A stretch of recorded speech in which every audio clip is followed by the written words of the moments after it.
Okay, Sunday 13th of May 2012, it's the weekend and the commitment of traders numbers are out, and I thought I'd do an update. This actually might be quite important. Crash warning indicator has kind of popped up, and I just want to kind of go through that, how the indicator is constructed and what it might be saying.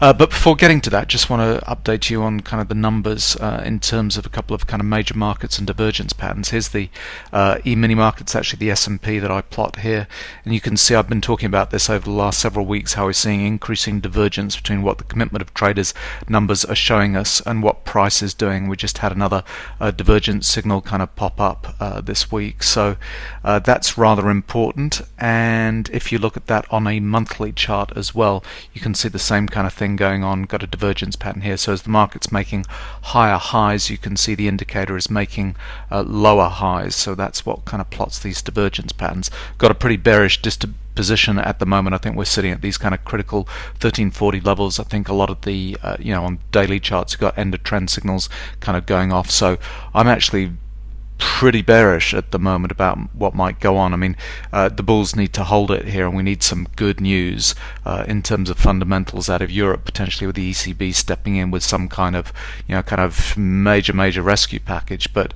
as I said, I think I'm pretty bearish at the moment. I'll show you a couple of things. I think the professionals have turned bearish as well. So that's on the S&P chart. If we look at the Euro chart, just as kind of a long-term view on the euro, I mean, the professionals started changing their view on the euro back here kind of mid last year, and you can see the markets just continued to sink, and the indicator is still negative here, showing that continuation of this pattern is likely.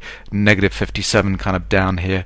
We went through $1.30 on this week on Friday, so that's a really important kind of level. So and no kind of bullish divergence patterns kind of starting to pop up on this yet. So, and if we look at that on the monthly chart, same thing, you can just see how bearish it's been, and these bearish divergence patterns kind of popping up kind of mid last year, kind of marking that top. In terms of some other markets, Aussie dollar, same kind of thing kind of going on. We had a bit of a rush back up above $1.05 over the last several months, been at a weaker reading in terms of the commitment of traders, and now we're coming back. I mean, commitment of traders on the Aussie dollar is, over the last 5 years or so, has only ever registered negative kind of down here a few times. So we're seeing this kind of a pattern potentially playing out. So that's important. And on the monthly chart, the Aussie dollar, same thing. You can see that high marked with that divergence pattern kind of up there. I've also got silver on here. Gold is looking a little bit stronger in terms of commitment of traders, but silver noticeably weaker kind of this week. So we're kind of coming down on the weekly chart. We had that last kind of test back up into the 30s, kind of printed with a divergence pattern here. And then when you look at this on the monthly chart, same thing here, and you can see, unlike gold has been fairly strong in terms of the commitment of traders. Silver's actually been weakening, showing this kind of pattern over the last several months, which is kind of interesting. Okay, let's get to the longer term kind of picture in this crash warning indicator. So a couple of things to talk about. First of all, the reason why I use the SP contract for looking at commitment of traders data is that the E-mini has become basically the day trading vehicle of choice, and so all the long-term position taking is being done in the SP commitment of traders markets, but the E-mini market is simply a day trading or a very short-term swing trading market. So you'll see the E-mini kind of commitment of traders numbers flip around a great deal more. Now what I've plotted beneath here is just the straight beta commitment of traders indicator, which is just the percentage of open interest that the professionals are net long or net short. On these previous charts, I actually flipped these numbers upside down because I find them more helpful. For example, let me just show you on the weekly chart of the SP. I find it more helpful to see them kind of flipped around, and you can see how the commitment of traders markets indicator here kind of follows what the market is doing. But that's actually an inverted signal here. So on this chart here, we've got the straight numbers not inverted. So if it's above the zero line, then the commitment of traders showing the professionals net long. If it's below the line, they're net short. Now, a couple of things to notice. In 2000, this market kind of fundamentally changed. We could see that leading up to 2000, so the commitment of traders numbers became available about 86, 87. So this is when the first numbers were available, and actually they were fortnightly numbers that came out initially. It's only kind of later that we've had kind of weekly numbers on the SP market here. So you can see up to 2000, in general this market was heading up, and the commitment of traders showing that professionals were net long during that period. But since 2000, the market has been kind of really net short. It's kind of below the line over this time. And I want to kind of explain my hypothesis why I think that is the case. In particular, you can see during the run-up in the market into the 2000s, you can see the professionals were net kind of long. They kind of came off a little bit as we went into those kind of record highs, but they were net long. And then during the tech wreck, so from 2000 to 2003, you can see they were net short. What's interesting is since the 2003 bottom that we had, with the second rally, this is kind of commodities boom. We had kind of Web 2.0 kind of coming along here, and we also had the growth of the builders here into 2007 here. The market was kind of advancing, and yet the commitment of traders were negative, were net short over this period. When the market kind of fell off with the global financial crisis, you can see they did go net short, and then since then we've had some periods where they've been net long, but mostly been net short. What I think fundamentally happened during this time period was that we had in September of 97, we had the E-mini market launch. And let me just show you a couple of charts here from the website, Emini-Watch. So this is the article, what are the E-mini futures? Here are the facts. And you can see that this is the monthly volume of E-mini futures since the launch in 97 here. And you can see the first 3 to 5 years up to about 2000, 2002 here, very small volumes. All of a sudden, 2002, this market just took off like a rocket. And basically, it was a little interesting kind of retail market until the professionals said this is a great market. We've got kind of fully electronic market. Even though it's a fifth the size of the SP market, we can still trade in size now. This thing starts to take off in terms of volume. You can see this is a chart comparing the open interest adjusted for the relative size. So the SP market, the SP contract is 5 times the size of the E-mini market, the ES market. And you can see in 2007, 2008, this market kind of flipped over. So this was the growth in the E-mini in terms of open interest, and this is the decline in the SP market, kind of the being traded, and they kind of flipped over. The E-mini became the largest market and it's because of the day trading volumes. It's become the most important kind of day trading vehicle. So this time period between 97 and 2002 is really important here. So between this launch of the E-mini market and 2002, I think there was a fundamental shift, and all the momentum trading went out of the SP market into the E-mini market, and the SP market simply became a hedging vehicle after that for long-term plays.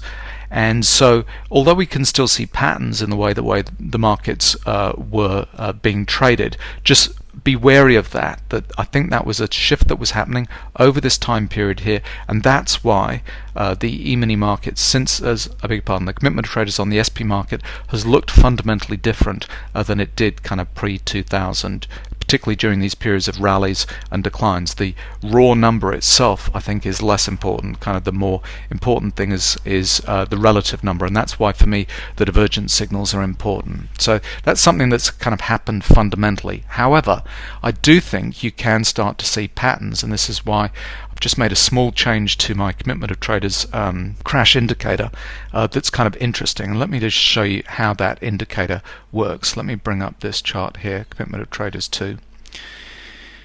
And just a note, so last week the warning using this kind of slightly adjusted little piece of code has just gone off, and it's a very simple, it's 3 lines of code, So it's not kind of something that's kind of been optimized. I'm just looking at one particular pattern on the E-mini, and let me just show you, for example, during this time period here, since 2009 to 2010, this rise here, how the market kind of goes.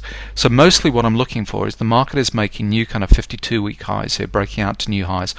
During that time period, a lot of hedging is going on by the professionals. You can see they're net short and increasing their net short position. So as the market rises, they're increasing their hedging activity. At some point, though, the market starts to break away into a real kind of little bit of a runaway move, and they start decreasing their hedges. They start needing to basically cover because they're kind of coming out of the market is accelerating faster and moving faster away than they expected it would to go. So you see the hedging activity kind of start to reduce, decline, start to cover their hedges until you reach some kind of topping out pattern here where they've actually gone net bullish, positive, as we've kind of come into those highs. And then all of a sudden they start to say, no, actually we think we're overextended here. We've kind of been forced to follow this market a little bit, and I've kind of started to lose my confidence in the market, and they start to go net short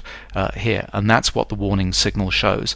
So in this rise here, new 52-week highs being made, the professionals are increasing their hedging, so they're increasing their shorts here. But then as it races away, they start to have to cover those shorts and get kind of thinking that the market is starting to break away into a lot higher levels than they were expecting. So they're covering their shorts until they go a little bit net long there, you can see there, and then all of a sudden at that kind of almost exhaustion point, they're saying, no, we've kind of gone too far, we need to reverse and start getting short. And that's what triggers this warning signal here. And so that's what we've had in the last few weeks here. We were kind of going up into this new 52 weeks highs. We were increasing the short positions. Then it started to go a lot further than the professionals thought. They started reducing their shorts, then went net long 3 weeks ago, and then last week they kind of decided to go net short, and we've had kind of weakness from there. So that's what that warning signal is based on. The crash indicator here, I've just used normally crashes are 20% market declines from the highs, and a correction is usually 10%. I've just used 10% here as a mark, so is the correction from the recent high of 10%. Crash is easier to write on the chart than correction. It was just shorter, so just kind of neaten it up. On the indicator I can change that to 10 or 20%, but I find 10% corrections are pretty important, and that's really what these kind of warning signals are showing. So let's go back over time and just show you some of these other type of warning signals. So this is the last three that we've had since 2009. Here's the period from 2005 up to 2009. You can see we had a crash warning here. Didn't lead to an immediate correction. In fact, we had quite a long period where we kind of continued to make a very kind of untidy move up to the highs until we then had a move down. This wasn't a 10% correction, but it was a fairly sizable correction. Then coming into 2007, 2008, you can see the warning signal there definitely went off, almost kind of hit the highs, and then we've had a 10% correction. We then recovered to make new highs, and then made another 10% correction that kind of kept on going into the financial crisis there that we've had leading into those lows 2009. Prior to that, so in the run-up after we had the tech wreck kind of bottoming out 2003, we had a warning about 2004, couple there, and then we definitely led to some kind of weakening over that next 6 months or so. Didn't end up being a 10% correction at that point, but did actually end up to weakness over that time period. Then leading into the highs of 2000, you can see we had a couple of places. This around 97, this is around where we had kind of the Asian contagion. Warning signals leading into a quick crash there at the end of 97. Then in 98, we had again warning signals leading into another crash kind of later in 98. And then leading into 99, we had an early signal here and a latter signal here that did kind of work out. And then leading into the tech wreck kind of crash, we had another warning signal and crash signals here. We kind of had an initial crash. This was a 10% correction here. We made new highs, and therefore we made another 10% correction here, which eventually led to that kind of tech wreck that ended up bottoming out in 2002, 2003. Then prior to that, around the 90s, we had 96, we had some warnings there. Led to some weakness, didn't end up being kind of 10% correction, but certainly a market that was very kind of volatile and unstable.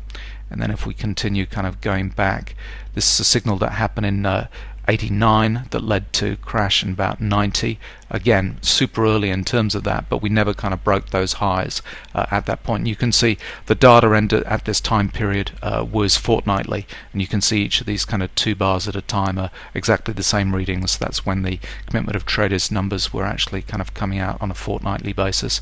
And then, the market with commitment of traders numbers kind of being released, I think the back history, 86 is about as early as it goes. Someone who probably knows more about the history of the commitment of traders numbers will know more, but that's certainly in terms of the data we have here. I mean, this is kind of the early days in terms of the S&P futures market. Certainly this was 10 years before the E-mini market, and so there was a warning at this point here, but it was based on some, I think people were just getting used to the market and what futures trading and the what you could do with a futures contract was kind of early days, so people were kind of experimenting at that point. So that's kind of a little bit of a spurious point here, but that's the crash that we had in 87 there. So there we go, a little bit of history, and that's the latest kind of crash signal. I'm got to put a caveat on this. I find the commitment of traders numbers, I used to follow them, like a hawk, several years ago.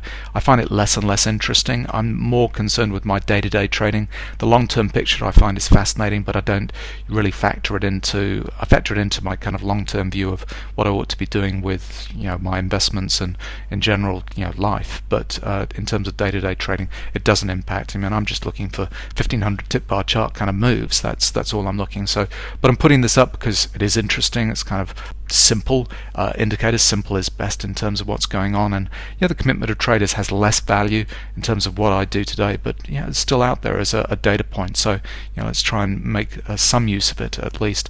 I think for me the divergence patterns are more kind of important, show what's kind of going on, but I think it's interesting it's kind of come up at this kind of level, and with the timing of all the other kind of bearish things that I'm seeing in terms of the market, it's kind of an interesting kind of alternative data point.